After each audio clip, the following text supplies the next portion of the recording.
তাহলে ড্রেস কোডের প্রথম নিয়ম হচ্ছে পুরো দেহ ঢাকবেন। 2 নম্বরে নিয়ম, পোশাক ঢিলে ঢালা হবে না টাইট ফিটিং? আরো জোরে বলেন, লাজ শরমের বালাই নাই। ঢিলে ঢালা হবে, টাইট ফিটিং হতে পারবে না। মোটা কাপড়ের হবে, যে আমার জুব্বা দেখছেন, আমি মহিলাকে পোশাক পরে ফেলেছি কিন্তু হেরা পরে না, এরকম মোটা হবে। মোটা কাপড়, কিচ্ছু দেখা যায় না, বাইনোকুলার দিয়েও দেখা যাবে না। আবার ঢিলে ঢালা আছে না নাই? আমরা পুরুষরা যে এটা পরি, এটা দিয়ে 3 মহিলার কাপড় হয়, ঠিক কিনা? কাপড় পরতে চায় না তারা, ওদের পোশাক আমরা নিয়ে নিচ্ছি। তার মানে ঢিলে ঢালা হবে, মোটা কাপড়ের হবে, টাইট ফিটিং হতে পারবে, আবার পুরুষদের পোশাক হতে পারবে। এই 4টা নিয়ম মেনে যে যেই ধরনের পোশাক পরেন, চাদর পরেন সমস্যা নাই, শাড়ি পরেন সমস্যা নাই, ব্লাউজ পরলে ফুল হাতা পরবেন সমস্যা নাই, মেক্সি পরলেও সমস্যা নাই, বোরকা পরলেও সমস্যা নাই, কিন্তু পোশাকটা শালীন পোশাক হতে হবে। কি পোশাক? সবাই বলেন, শালীন পোশাক। পুরুষদের পোশাক পরা যাবে না, কারণ বিশ্বনবী লানত করেছেন ওই নারীদেরকে, যেই নারীরা পুরুষদের মতো সাজতে চায়। এরকম আছে না নাই? দেখলে বোঝা যায় না কোনটা ছেলে কোনটা মেয়ে, আছে না নাই? এক লোক, একটা গল্প শোনায় আপনাদের। এক লোক এক বাগানে গিয়েছে, যে দেখে বাগানে কিছু ছেলে মেয়ে খেলাধুলা করে, কিন্তু ছেলে মেয়েদের পোশাক দেখে বোঝার উপায় নাই কোনটা ছেলে কোনটা মেয়ে। শুনতেছেন? পোশাকের এমন দশা, কোনটা ছেলে কোনটা মেয়ে বোঝাই যায় না। আফসুস করে বলল, হায় রে, কেমন এদের মা বাবা, কেমন এদের আক্কেল, কি পোশাক তাদের পরিয়েছে, কোনটা ছেলে কোনটা মেয়ে বোঝাই যায় না। পাশে এক ভদ্রলোক বসা ছিল, রেগে মেগে আগুন, এই মিয়া সাবধানে কথা বলেন, জানেন এগুলো আমার সন্তান, আমার সন্তান এগুলো। লোক তো ভয় পেয়ে গেছে, তাই নাকি? ও তাহলে আপনি এদের বাবা? এবার লোকটা রেগে মেগে বলে, আমি আপনার কি চোখ নেই, আমি বাবা হইতে যাবো কেন, আমি তো এদের মা। তার মানে কোনটা ছেলে কোনটা মেয়ে যেমনি বোঝা যায় না, কোনটা বাবা কোনটা মা এটাও বোঝা যায় না। এরকম আছে না নাই? ছেলেরা পরবে ছেলেদের পোশাক, মেয়েরা পরবে মেয়েদের পোশাক। চিল্লায় বলেন ঠিক কিনা? এজন্য ইসলাম নারীদেরকে যে অধিকার দিয়েছে, পৃথিবীর কোন ধর্ম এত অধিকার দেয় নাই। নারীদের জন্য জান্নাতে যাওয়া সহজ, a very easy way. Our beloved Prophet Muhammad has prescribed a very easy way to enter the paradise for the women. নারীদের জন্য জান্নাতে যাওয়ার সহজ শর্টকাট বলে দিয়ে যাই। আল মারআতু ইযা সাল্লাত খামসাহা, বিশ্বনবী ফরমান, 4টা কাজ যে নারী দুনিয়ার বুকে করবে, ওই নারীর জন্য জান্নাতের 8টা দরজা খুলে দিবে কে? আল্লাহ। 1 নম্বর, আল মারআতু ইযা সাল্লাত খামসাহা, 5 ওয়াক্ত নামাজ যে মেয়েরা পড়বে, সামাত শাহরাহা, যারা রমজানের রোজা রাখবে, আতাআত বালাহা, স্বামীর আনুগত্য করবে, হাফিজাত ফুরুজাহা, লজ্জাস্থানের হেফাজত করবে। এই 4টা কাজ যে নারীরা করবে, 8টা জান্নাতের দরজা তাদের জন্য খুলে দিবে কে? সহজ হয়ে গেল না? মাত্র 4টা। কয়টা? আরো জোরে বলেন, কয়টা? ইসলাম যে মর্যাদা আপনাদেরকে দিয়েছে, আর কেউ দিয়েছে নাকি? ইসলাম বলে প্রথম সন্তান কন্যা সন্তান হলে ঘরের মধ্যে বরকত আছে না নাই? মিন বারাকাতিল মারআতি তাবকিরুহা বিল ইনাস। একটা মেয়ের মধ্যে বরকত বেশি না কম কেমনে বুঝবেন? তার প্রথম সন্তান যদি মেয়ে হয়, তাহলে বুঝবেন এই মেয়েটা বরকতওয়ালা মেয়ে, এই মেয়ে আপনার জীবনে অনেক কিছু নিয়ে আসবে। সুবহানাল্লাহ বলতে পারেন না? কিন্তু অনেক টাকা আইতাছে, মেয়ে হইলে অখুশি হয়, ছেলে হইলে পাড়ার সবারে জিলাপি খাওয়ায়, পাড়ার সবারে মিষ্টি খাওয়ায়, মেয়ে হইলে কিচ্ছু খাওয়ায় না, আছে না নাই? কিন্তু আমরা মেয়ে হলে খুশি হব। কার কার প্রথম সন্তান মেয়ে? হাত তোলেন। 1 জন, 2 জন, 3 জন। প্রথম সন্তান মেয়ে কার? হ্যাঁ, অনেকে আছে তো মাশাআল্লাহ, আপনারা অনেক বরকতময়, আলহামদুলিল্লাহ, হাত নামান। আমারও প্রথম সন্তান মেয়ে। তার মানে কোন ঘরে যখন মেয়ে আসে, আল্লাহ বলে ঘরটা বরকতময়।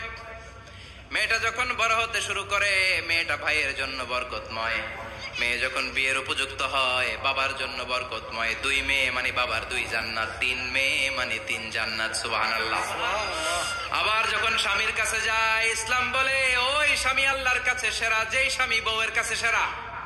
বউ যদি আপনারে ভালো বলে, আপনি আল্লাহর কাছে ভালো। বউ যদি খারাপ বলে, আপনি আল্লাহর কাছে খারাপ। তার মানে ব্যালেন্স করেছে ইসলাম। স্বামীরও আনুগত্য করতে বলেছে, আবার স্বামীকেও বলেছে স্ত্রীকে ভালোবাসতে, ঠিক কিনা? কথা বলেন। এবার আরেকজনের স্ত্রী, ইসলাম বলে তোমার হাত যদি বউয়ের হাতের সাথে মিলাও, 2 হাতের সগীরা গুনাহ মাফ করে কে? স্ত্রীর দিকে যখন তাকাও তোমার চোখের সগীরা গুনাহ মাফ করে কে? প্রতি মাসে মাসে স্ত্রীর কাপড় চোপড় আর কসমেটিক্স কেনার জন্য যে টাকাটা দাও, এই টাকাটা সদকা হিসেবে কবুল করবে কে?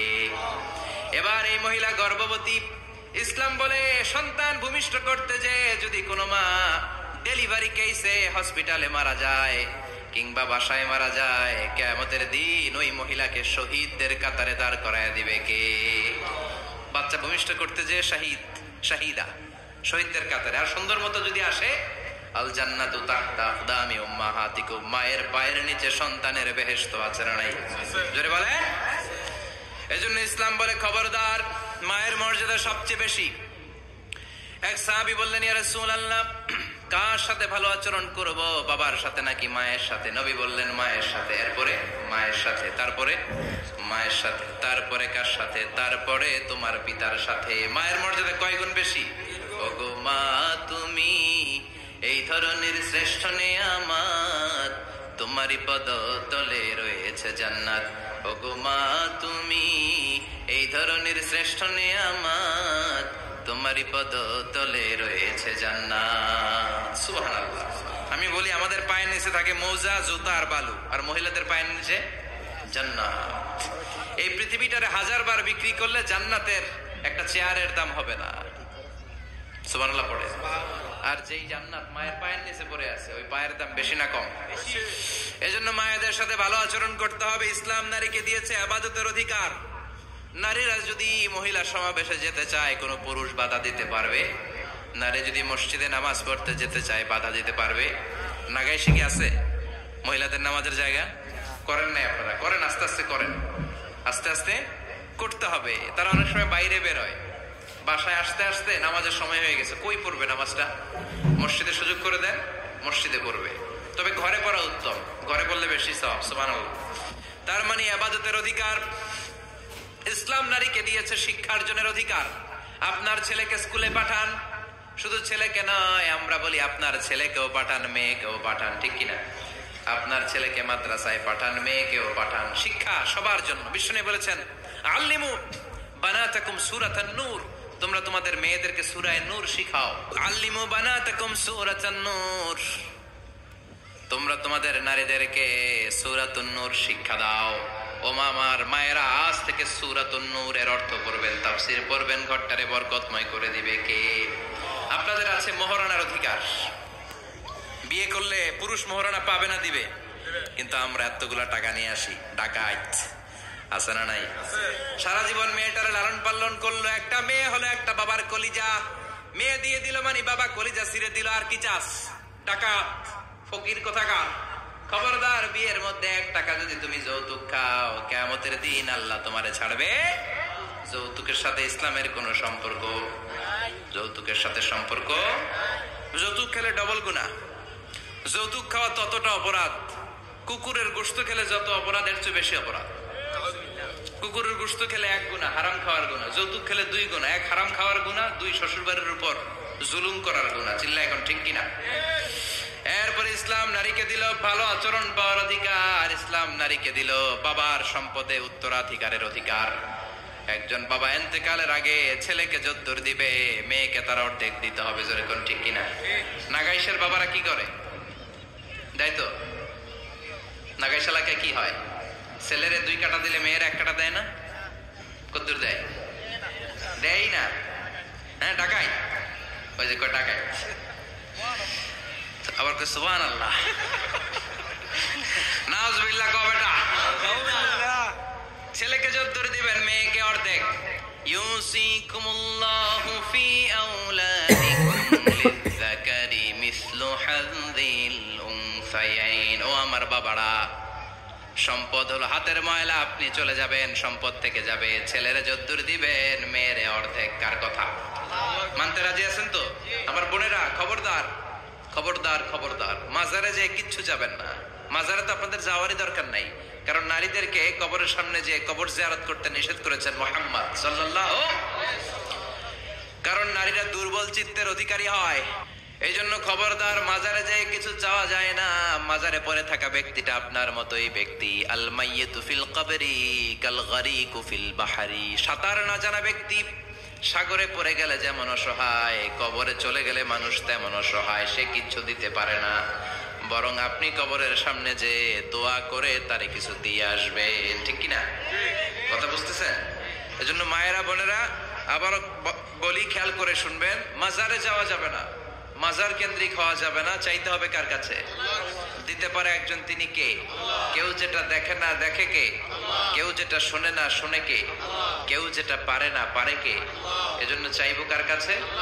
24/7 সবসময় দেওয়ার জন্য ধনভাণ্ডার নিয়ে তিনি প্রস্তুত, কিন্তু আমরা চাই না।